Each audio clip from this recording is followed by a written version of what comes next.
Welcome to the Deep Dive. We're the show that unpacks fascinating sources to, really pull out the key nuggets of knowledge for you. And today, we've got a really interesting one. A groundbreaking study, actually the first of its kind, looking into microplastic contamination. Right, specifically in beverages sold in France. We're talking water, soda, beer, wine, the things many of us drink every day. Exactly. And it's not just confirming that, yes, microplastics are there, which we kind of suspected. This study points to a source that is, well, completely unexpected. It really challenges what we thought we knew, so get ready, because after this deep dive, you might find yourself looking at your drink containers quite differently. Definitely. We'll explore what microplastics actually are, reveal some pretty surprising contamination levels, and, importantly, uncover that unexpected source. Okay, so let's start with the basics. Microplastics. What are we actually talking about here? Right. So basically, they're tiny plastic particles, defined as smaller than 5 millimeters across, often, completely invisible to the naked eye. 5 millimeters. Yeah. So pretty small. And why are they suddenly such a big topic? Well, it ties back to the sheer amount of plastic we produce. It's exploded. Think about it. Back in the 1950s, global production was maybe 1.5 million tons a year. Okay. By 2022, it hit 400.3 million tons. That's a massive, massive increase. Wow. That's an almost unimaginable number, and all that plastic has to go somewhere. Precisely. And these tiny fragments, the microplastics, they're now found literally everywhere, in every ecosystem, from like the Mariana Trench to Mount Everest. And crucially, inside us. Yes, they've been detected in human bodies. And a major way we're exposed is through what we eat and, importantly for today's discussion, what we drink. Which brings us to this French study. You said it was filling a specific gap. Yeah, nobody had really done a comprehensive look at microplastic levels across a whole range of common beverages specifically sold in France before this. So they looked at water, sodas, beer, wine. Right. But they also wanted to see if the packaging played a role. Does it matter if your drink comes in plastic, glass, a carton, a can, or even one of those big wine cubitainers? That's a key question. And I imagine when you're hunting for something microscopic, you have to be incredibly careful not to contaminate your own samples. Oh, absolutely. Their methods were extremely rigorous. They worked inside a laminar flow cabinet. It's like an ultra-clean workspace to prevent airborne particles from falling in. All their glassware was baked at really high temperatures, 450 Celsius for hours, to destroy any potential contaminants. They filtered all their liquids meticulously. And they used controls, like they'd add a known amount of microplastics to some samples just to check how well their detection method was working. They got an 85.5% recovery rate, which is really good. It shows their approach was solid. That level of care gives you confidence in the results. So what kind of drinks did they actually grab off the shelves? It was a pretty wide selection, all bought back in June 2023 from local stores. They got mineral and spring waters, still and sparkling, in plastic, glass, and even brick cartons for soft drinks. Colas, both regular and diet teas. Lemonades in plastic, glass, and cans. Then various beers in glass bottles and cans. And wines, red, white, rosé, sparkling white in plastic, glass, brick, and those cubitainer bag-and-box things. So a real cross-section of what people might buy. And what were they looking for in the particles they found? Size, shape. Exactly. They categorized particles by size, focusing on the range from 30 up to 500 micrometers. For context, a human hair is about 70 micrometers thick, so we're talking tiny. They didn't find anything bigger than 500 micrometers. Invisible specks, basically. Pretty much. They also noted the shape. Was it a fragment, like a little shard, or a fiber? And they identified the type of plastic polymer, like polyester, which you find in clothes and bottles, or polyolefins, like polyethylene used in packaging films and bottles. Okay, the moment of truth. What were the results? How much microplastic did they actually find? Well, the levels varied quite a bit depending on the drink type. It was quite heterogeneous, as scientists would say. Meaning all over the place. Yeah. Waters had the lowest average, around 2.9 microplastics per liter. Let's call them MPs per liter. Okay, 2.9 MPSL for water. What about sodas? Higher. Colas averaged about 31.4 MPSL, teas were around 28.5, and lemonades were up at 45.2 MPSL. So significantly more than water.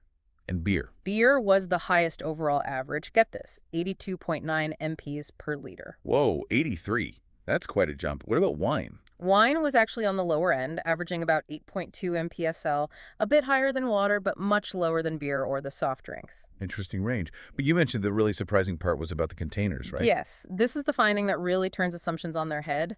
For almost every drink they tested, glass bottles had the most microplastic contamination. Wait, glass, not plastic. Nope, glass. That seems completely counterintuitive. I always thought glass was, cleaner, more inert. That's what most people would think. But look at the numbers. For water, glass bottles had 4.5 MTSL compared to just 1.6 MPSL in plastic bottles. More than double. And mineral water generally had more than spring water, too, which is another detail. But then look at colas. Plastic bottles had about 2.1 MPSL, cans had 3.4, How low? but glass bottles, a staggering 103.4 MPSL on average. 103. Yeah. That's a massive difference. It is. And weirdly, colas without sweeteners had even higher levels than the ones of sweeteners. We don't really know why that is yet. Huh. And did this glass trend hold for teas and lemonades too? It did. Tea in glass, 86.3 MPSL, lemonade in glass, 111.6 MPSL, both way higher than in plastic or cans for the same types of drinks. And beer, you said beer was high overall. Right. And within beer, the small glass bottles were the most contaminated, averaging 133.7 MPSL, significantly more than larger glass bottles or cans. Okay, so glass seems to be the common factor for higher contamination in most cases, but you said wine was different. Yeah, wine was the exception to the glass rule. For wine, the brick cartons actually had the highest average at 30.0 MPSL. Glass was next, then the cubitainers. Interesting. And even within wine, there were differences. White wine tended to have the highest levels, rosé the lowest. So lots of variables. And the type of plastic found? Was it mostly fragments? What were they made of? Fragments were definitely dominant, over 90% in most drinks. Wine had a bit more fibers, but still mostly fragments, around 73%. And the material. Polyester was found quite a bit, especially in those highly contaminated glass containers for teas, lemonades, colas, and beers. Polyolefins were present in all container types, but again, levels were often higher in glass bottles too. So we have this consistent finding. More microplastics, often polyester fragments, in glass bottles. If it's not the glass itself, where are they coming from? This is the mystery part. Exactly. And the researchers zeroed in on a key clue. They noticed that most of the microplastics they pulled out of the glass bottles, their color and chemical makeup, that polyester signature, perfectly matched the paint used on the outside of the metal bottle caps. The caps. Not the glass bottle, but the painted metal lid. Precisely. The little crown caps or twist-offs. Wow. Okay, so did they test that theory? They did. They ran specific experiments. They took brand new, clean glass bottles and brand new caps. When they just screwed on the caps as they came, uncleaned, boom, really high contamination, 287.3 MPSL. Just from sealing the bottle once. Yep. Then they tried just blowing the dust off the caps with compressed air before sealing. That cut the contamination down significantly to about 105.8 MPSL. Still high, but much better. Right. Then they tried blowing the caps and rinsing them with clean water before sealing. That brought it down even further to 86.7 MPSL. Okay, so rinsing helps. And get this, they analyzed the rinse water itself. On average, they found about 48 tiny yellow particles rinsed off each cap. It was clear proof that the particles were coming from the caps. So the idea is these caps are stored in big bins, they rub against each other, the paint flakes off. Exactly. Abrasion, friction. It creates tiny scratches and releases these paint particles, which are essentially microplastics, mostly polyester in this case. And they just sit there on the cap, waiting to fall into the drink when the bottle is sealed or maybe even when it's opened. That makes so much sense. But it's probably not something anyone ever thought about. Probably not. And it's not just the plastic particle itself.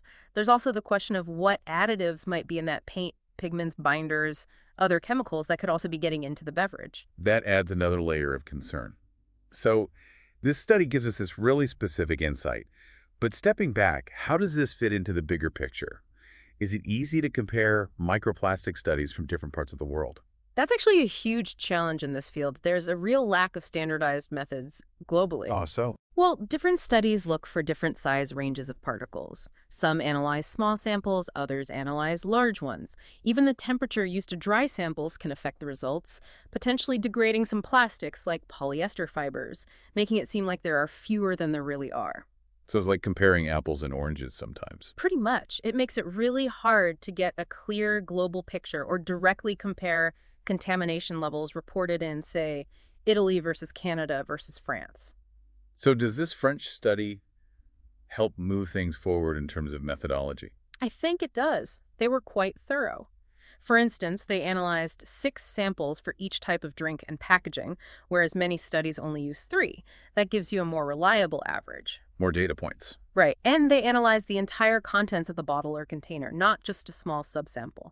That's important because microplastics might not be evenly distributed in the liquid, so their approach was quite robust, which adds weight to their findings, especially the cap connection. That's good to hear. Is anyone working on creating those standardized methods you mentioned? There is some movement. The European Commission, for example, just brought in a regulation in March 2024 with methods for measuring microplastics, but it's specifically for unbottled drinking water, like tap water. Okay, so a start, but limited. Exactly. It's a positive step towards standardization, defining how to sample, identify particles, check their composition, but it doesn't cover bottled water or sodas or beer or wine yet. So there's still a way to go to get everyone on the same page for all beverages. Okay, let's bring this all together. For you, the listener, what are the absolute key takeaways from this deep dive? I think there are 3 main things. First, microplastics are definitely present in a wide range of beverages sold in France, and the amounts can vary quite a lot. Right. Second, the big surprise. Glass bottles, counterintuitively, often showed higher contamination levels than plastic or cans for many drinks. And third, The likely culprit for that higher contamination in glass isn't the glass itself, but tiny paint particles flaking off the metal caps, especially polyester-based paint. And simple pre-cleaning of those caps can make a big difference. so knowing this, how should we think about our choices? Does this mean we should avoid glass bottles? Well, it gives you more information to consider about packaging. But, and this is really important, the study itself is very clear on this point. Currently, there isn't enough toxicological data to say whether consuming beverages with these levels of microplastics poses a health risk or not. So we know they're there, we know where they're likely coming from in many cases, but we don't know the health implications yet. Exactly. The science on the health effects of ingested microplastics is still developing. So this study identifies a source and presence, but it doesn't and can't yet tell us about risk. It's knowledge, but not a definitive health warning at this stage. Which leaves us with a really interesting thought to ponder. Now that we know this, especially about the caps, what responsibility might consumers feel they have, or perhaps more pointedly, what could or should manufacturers do about this easily identifiable source of contamination? It shifts the question a bit, doesn't it? From just what's in your drink to how did it get there, and could something simple be done to prevent it?